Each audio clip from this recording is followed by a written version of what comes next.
On today's show, I have with me a serial entrepreneur, Saurabh Jain. He's currently the co-founder of Stable Money and was previously the MD and CEO of Navi AMC, Chief of Staff in Swiggy, among other profiles. A very warm welcome to the show, Saurabh. Thank you so much, Kaushik. I'm super excited to be on your show. So let's start with your first startup in 2009 itself, Edgeways.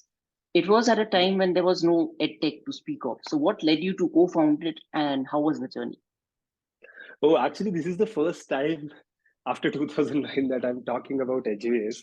Nobody ever mentioned this. So thanks for bringing this up. There's a lot of memories. So Edgeways is interestingly founded by me and one of my very close friends during college, who is now my co-founder at Stable Money as well. Okay. This happened in college, and I think both of us, coming from a very humble background, we wanted to do something because we were not sure if we'll get a job out of college or not. So we said that, is there any opportunity to do something of our own and start earning some money much before the job starts? Every year in IIT Bombay, the new batch will come, right? People who were good rank holders, like I think all India rank 2, they were in touch with us. So we started talking to them and we thought that there is a good opportunity that we can start creating some educational content for the JEE coaching classes in tier 1 and tier 2 cities, because these students are really deprived of good quality content and hacks as well, like how other folks have already cracked it. So that's got us started thinking about that idea. We got some 5-10 students who recently cleared IIT JEE, and we said we'll create a content for the coaching classes. We started doing that. We did a couple of successful pilots in a few cities, got some money, and we were very content, saying ki, now this is enough, we are happy. Then coincidentally, both of us got a job in the same company. So then we stopped that, and today that's one of the 3 regrets I have of not continuing that startup. But because obviously we were very short-sighted, but looking at how it has evolved, I think we had a great opportunity at that point in time. Interesting. So you made your move to corporate life, as you said. You spent nearly 5 years with Fractal Analytics. And interestingly, I'm also in the business analytics space. So business intelligence, I've worked with BO, Cognos, so on. I was, of course, in that field from 2007. So I know that's one of the most interesting fields to be in. So what made you realize and take the jump back into the entrepreneurial space? Oh, so unlike some other folks, my jump to startup was more from the FOMO. And that was the time, I think 2014, 15, when Ola was picking up tiny housing. Some of these companies were getting started, making it big. And all these are people that I knew personally from the college days. And obviously a lot more people who are working in similar companies. And because of that, I just realized that the work that I'm doing right now at Fractal has very less relevance at that point in time. So I thought I wanted to get into something like this because it was looking obviously exciting. So yeah, it was a very quick call to get into startups and saying that, okay, let me start doing something of my own. Obviously, before doing my own startup, I spent a couple of months just to get a feel of how things are. But the movement to starting off my own company happened pretty fast. Okay. So just to delve a little deeper into it, if you had to go back in time, would you have made the jump again? Oh, I would absolutely do that again. I'll fine tune some of the bits, how I did it and when I did it. But I have zero regrets of leaving a good paying job. At that point in time, I was based out of Geneva. Leaving Geneva, coming to India and starting something of my own, I think I would do that again. No regrets there. Great. Then in 2015, you co-founded Cruise, which was into B2B Agri. Yeah, 2015, I started Cruise, which was in Agri-Tech space where the key role was procuring from farmers and delivering it to the restaurants. So how was that experience? Oh, that was actually quite scary if I look back. At that point in time, we were very excited initially that we were starting something of our own. I had one of my very close friends from college again working with me as a co-founder. We initially got lucky with raising some funds very quickly. So all that excitement converted into fear very soon. when we started doing things on the ground. It was not as easy as we thought, and less from the business perspective, more from how we were running the company, how we were hiring people, how we were managing people, how we were planning it out. Some of these things we were doing for the first time, obviously very naive in terms of how we took some of the decisions at that point in time. So that journey was actually the foundation of what I'm doing today. But yeah, at that point in time, I was not very happy in doing that. But today, I believe that played a very critical role. Very interesting. Then you moved on to Swiggy, where you worked very closely with Sachin Bansal. At Swiggy, I worked with Sachin. I worked closely at Navi. Okay. So in Swiggy also you scaled from about 9 cities to 500 in about 6 months, which is approximately 3 a day. So how did you manage the scale? Because this is something that is very interesting. Oh, yeah. So we had no plans of going to 500 cities first. Our plan was always from 9 cities to first 30 cities, and 30 cities to 100 cities. And then as we started doing this, one led to another. And we said that, okay, we have to get into these many cities. The count was 500 eventually. So that was never the first thought that we had to do 500 when we started doing it. Also, the scale that we thought or the speed that we thought was also not planned at that point in time when I started doing this, because at that point in time we were launching one city every 6 months. So obviously doing 500 cities in 6 to 9 months was never heard of at that point in time. One, obviously at Swiggy there was a lot of push to scale fast, so that gave us a lot of resources and idea and tailwinds in terms of doing this. Second, obviously, there was another macro situation happening. Matter was also scaling really fast. So they were also going fast. So that gave us a lot of attention and priority for the project that I was running. So all of those things just started compounding really well over the period of those 6 to 9 months, where we started moving things fast. Like we got the resources really fast. We got the tech support really fast. So those are some of the internal things that helped us. Secondly, as Zomato was also scaling, there was very limited efforts that we had to make, or even Zomato had to make, because restaurants and customers were really aware of how the entire ecosystem works. So in that ways, training and launching the newer cities were much faster than what it was initially when, let's say, we were launching Chandigarh or we were launching Ahmedabad kind of cities. Okay. Because the most interesting thing I would like to understand better is around the hiring. The kind of hiring that you will have to go at that scale, wouldn't it affect the quality of the people as well, or the standards, the SOPs, etc.? Oh, no, absolutely. And to be very honest, we did not get the best folks at that point in time. If I look back and see that, because we were hiring almost 350, 400 people to go launch these cities, and then scale it. And when things happen at such a fast scale, obviously you will go and make those mistakes. So I think that happened with us as well, like anybody else.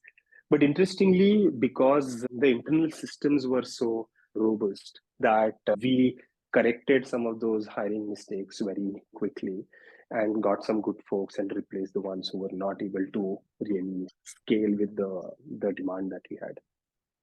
Very interesting. How about the marketing front? Because with so many cities, you'll have South Indian languages, then the North Indian will be separate, a lot of it. See, the interesting part is if you see it in 2, 3 folds, first, Swiggy and Zomato were already the brand name. So we never had to educate a lot of people that what do we mean by food delivery. So that was the easier part for us. Second is our most of the focus were on the digital marketing channels. And that's very easy to scale sitting out of Bangalore. And we had a great team who could scale marketing across all those cities very quickly. And interestingly, third part is we have got folks from those respective cities, whichever we were launching. That they gave us a lot of ideas in terms of what can we do. Like, for example, we know that there are certain restaurants in a particular city which are really famous. So doing marketing around those restaurants will have a highest ROI. There are certain places which will have a very high traffic during peak time. So how do you market it there? So combination of these 2, 3 things made the marketing efforts really seamless for us when we were launching these cities. Interesting. How big was the marketing team approximately that time? Because the entire marketing used to run centrally. the marketing team should be around 20-30 people, because it's a combination of digital marketing, creative, copywriting, and ATL, BTL kind of activities. So it was a slightly larger team. Obviously, every city cohort also had a city growth manager. So a lot of on the ground activities, let's say newspaper inserts and some of these hoardings, used to happen at that cohort level. So not all the efforts used to run from the central marketing team. There was some allocation to the city teams as well, where they can take their own calls. Great. So in Swiggy, you also were the chief of staff. Yeah. So what is the biggest myth that you consider about that role? Oh, so interestingly, my introduction to chief of staff as a term came from House of Cards.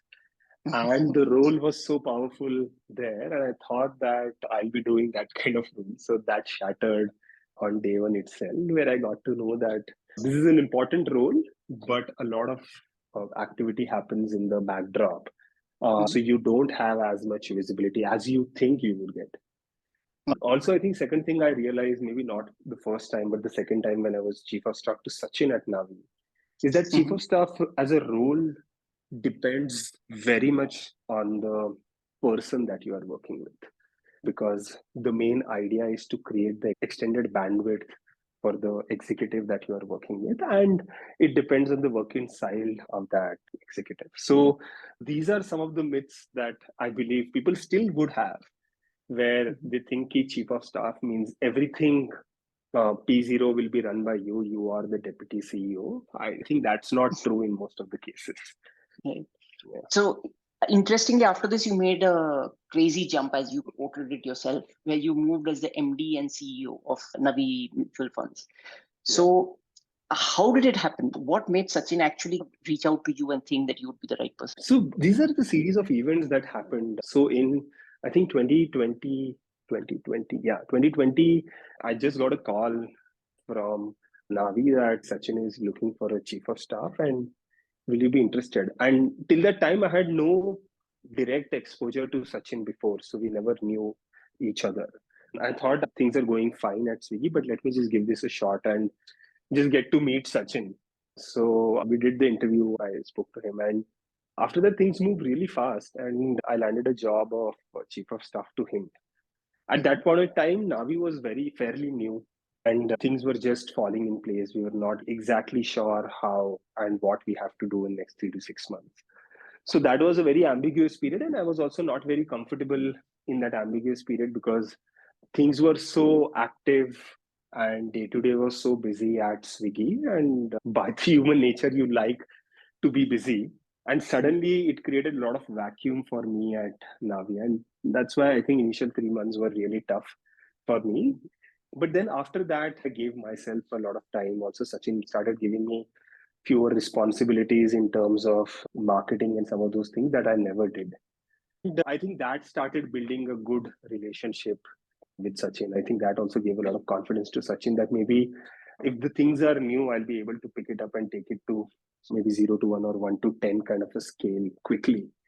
And just in time, that was a peak COVID time, first wave, November 2020, where we got a license of mutual fund from SEBI. And we were in search of the CEO for doing this mutual fund. I just thought, let me take a shot by speaking to Sachin if I could take that role. And just spoke to Sachin saying that, Sachin, I would be keen on doing this or a -1 role to mutual fund because I'm really keen in doing mutual fund as a business because that looks very exciting. Some of the numbers that we did as part of the chief of staff role, I think very promising. So I thought this could be a good opportunity to get from a very horizontal role, which is a chief of staff role, to a very vertical role where you can go into the depth. And I said, why don't you do that role? I was very shocked that Sachin would say this. And I told him that, Sachin, but I don't have any experience in doing this. Whatever I know about mutual fund is maybe past couple of months of all the research that I've done. But obviously, this will involve working closely with SEBI, working across the industry, and a lot of key people that I don't think I'm of that age or caliber to do this. But he said, I think that will be fine. Anyways, we don't want to do mutual fund how the traditional mutual funds are run. We want to do it differently. And I think you will do a fairly good job, and let's see how that goes. I was taken aback, but then I said, okay, give me some time to give my answer. And then next day I went and told him that, okay, I want to do this. And yeah, that's how it started. I remember a lot of friends, family folks asking me how it happened, and they expected some fancy story, but it was as plain vanilla as it could be, getting that role. Interesting.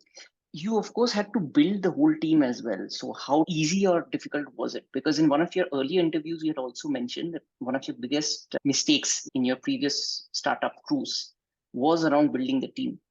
So, how did you do things differently this time?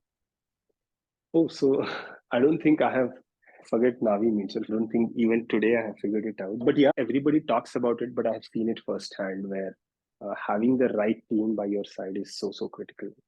For a mutual fund, obviously, I was initially very scared in terms of whether I will be able to do this role or not. So when you have doubts about your capabilities, it becomes very important to have a right team by your side, where who can pick up things where you are not able to do it. So I think the first call was to start everything from scratch, and I looked in my circle where people that I've really worked with, especially at Swiggy and Fractal, who could be a really good fit, where I have a lot of trust and comfort that I don't have to manage things for those people. And I believe at the 0 to 1 scale, some of those skill set that these people will have could really help me. And that's how I got two very young folks from Swiggy who worked with me actually when they were interns at Swiggy. And those folks joined me at Navi, and that's how we started building things. And I think interestingly, what I've seen is that it has a very high compounding effect. If you have really great folks right in the beginning working with you, then even the people that they will start hiring will be of the same quality, right? And then post that, I think we started getting some really good profiles and started building teams wherever we feel we could do it. And it's not like I had to manage the team closely because everybody was capable and we were running things very parallel. And that's why just from getting the license to going live, we did not take more than 6 months. I think that was the fastest mutual fund that was launched with a clear plan and the strategy in mind that what we have to do for the next 10 years. And that is still continuing even, I think, 3 years down the line. When you mentioned right now, started working with youngsters who were probably just interns there. This ties back to your concept of hiring for slope rather than the intercept. So can you just elaborate a little bit on that as well?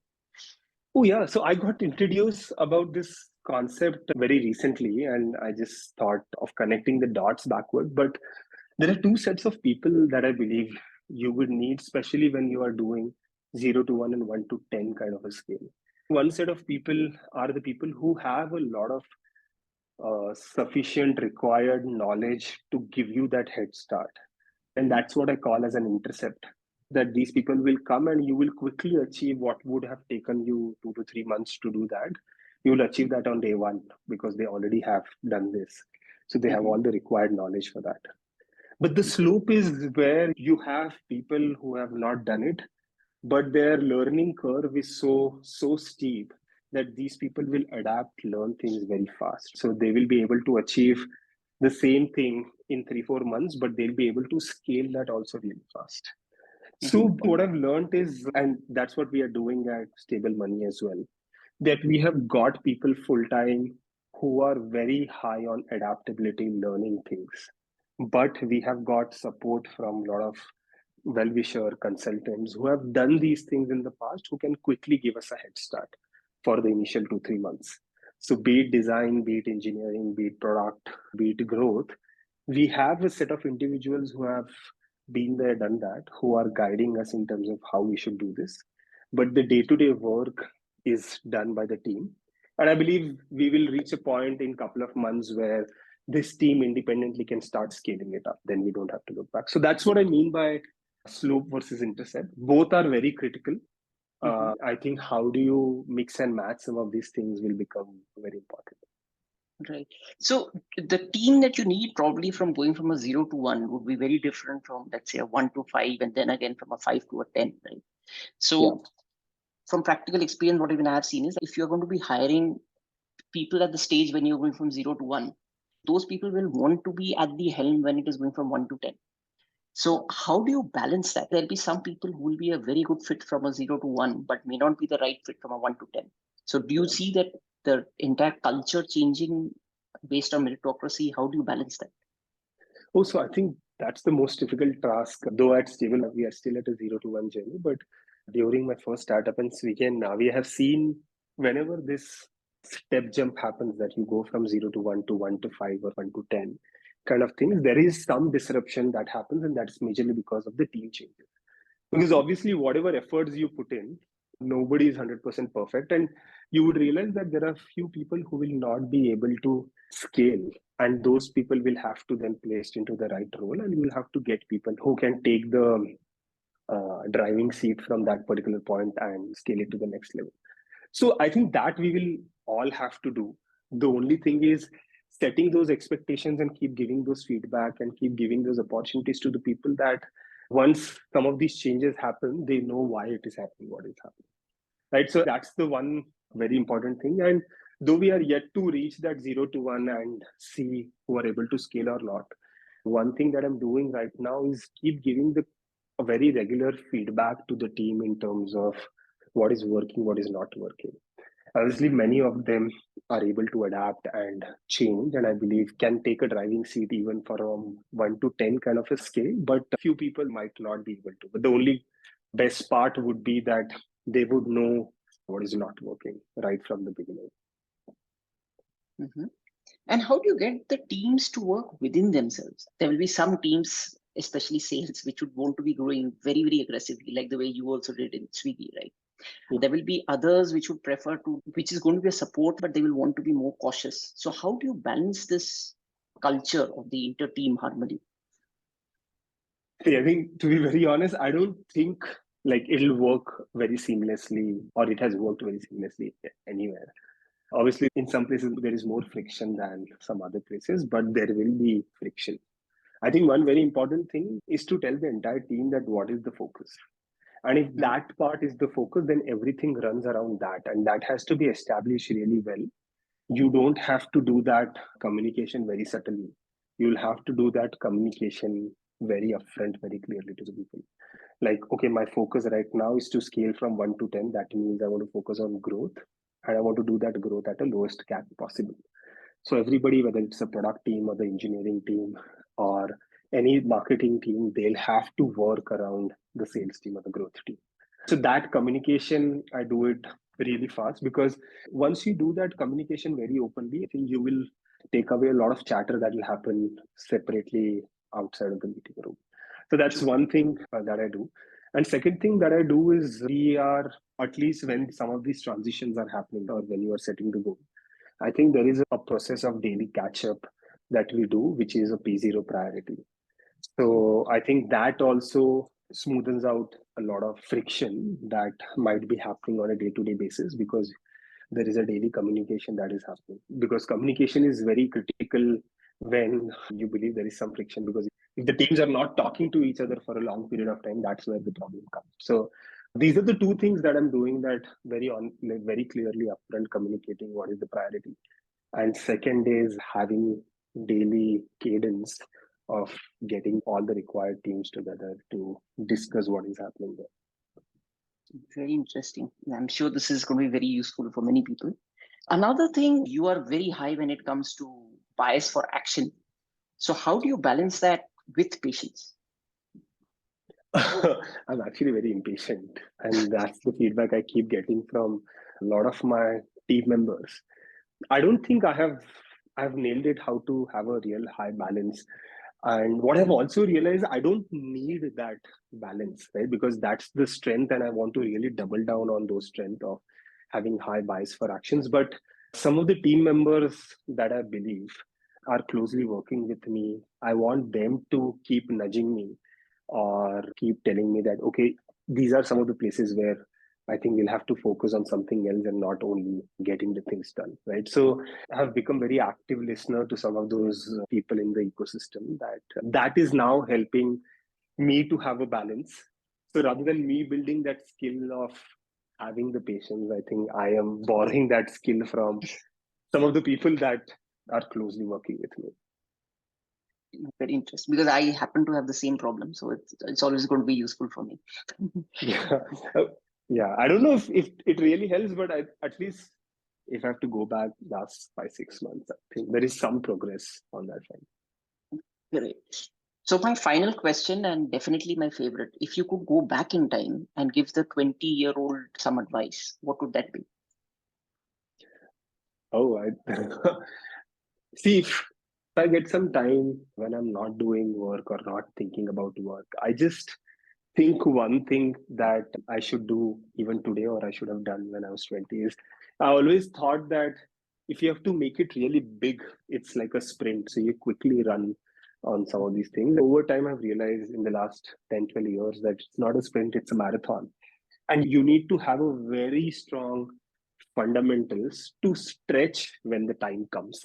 And that the fundamentals is your physical health, your mental health, your family. Those are some of the things that during my initial period, either at Fractal or when I was doing my first startup, or maybe some part of Swiggy as well, I really compromised.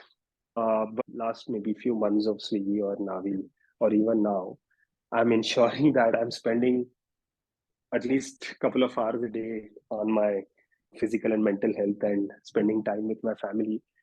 Because whenever then the time to stretch comes, whether it's a launch or something else is happening or fundraise is happening, I'm able to put that extra hours and make the things work because everything else is in place. So I think that's the only thing that I should have done in the past as well. But yeah, I'm just trying to work on those pieces right now. I think it's a very interesting concept, because even generally there's a mindset. I've seen quite a few leaders where they have this thing, even if there's no work, you should come to the office. But what I have also seen from practical experiences, that it's better that you let the guy unwind and try and recover from it, so that when exactly the point you mentioned, so when it's the time to actually push, they're able to do the needful, and that's when they'll give you 100% as well. Yeah. So thank you so much, Saurabh. It was a very, very insightful session. Really appreciate you having taken the time out as well. Wishing you the very best for your upcoming venture, Stable Money, and I'm sure we'll be hearing about it as the next unicorn very soon.